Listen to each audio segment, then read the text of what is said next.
So here's some information about the package. The box weighs about 115 pounds. Length is 41.5 inches. The width, 9.5 inches. And the depth is 30.5 inches. The brand is called Hooke Road, Hooke Road. And this is the overland bed rack for mid-size trucks.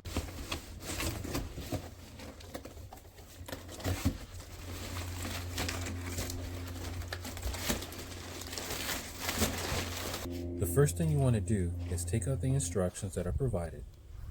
They note the contents, tools required, and the installation time. So if you're by yourself, it may take a few hours. But if it's 1 or 2 people, they say it may take about an hour and a half.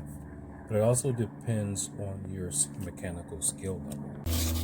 You definitely want to verify that all the parts are present, because at times some companies or shippers may lose some in transit.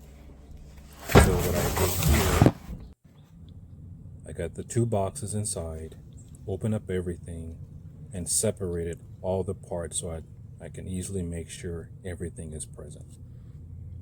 As you can see what I'm doing here. And I also decided to save the box for later, because I ended up with a lot of extra screws, which I'll probably end up using later on.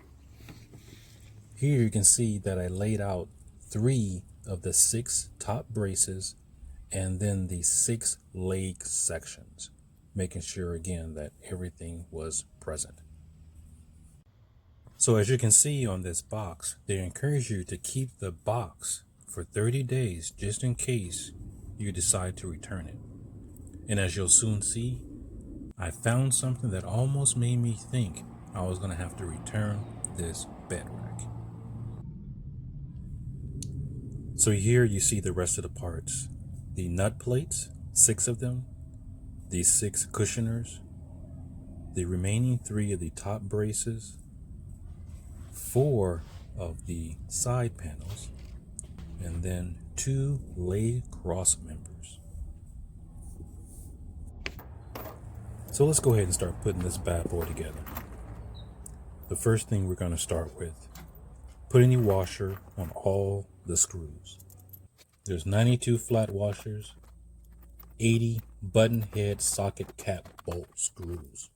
Doing this first will help once you start attaching the bolts to the screws. So if you notice here, there were some screws that had damage on it. This one looked like it was cracked or something was missing.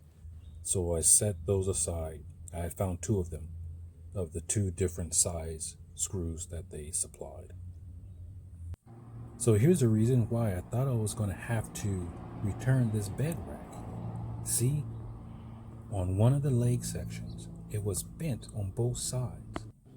There's actually another YouTube installation video, and that person had the same dents on their leg section, but on a different part of the leg. So I decided to move forward with the installation, hoping that this damaged part will not prevent me from installing the bed rack, and also that the integrity of the bed rack is not compromised. I did eventually get in contact with Hooke Road, and they reassured me there was no issue with the bent part. I can bend it back in shape. And for my troubles, they refunded me $50 of the purchase price. Be sure to hand tighten the screws and bolts together, as you see I'm doing here, and we'll slowly see the bed rack come into shape.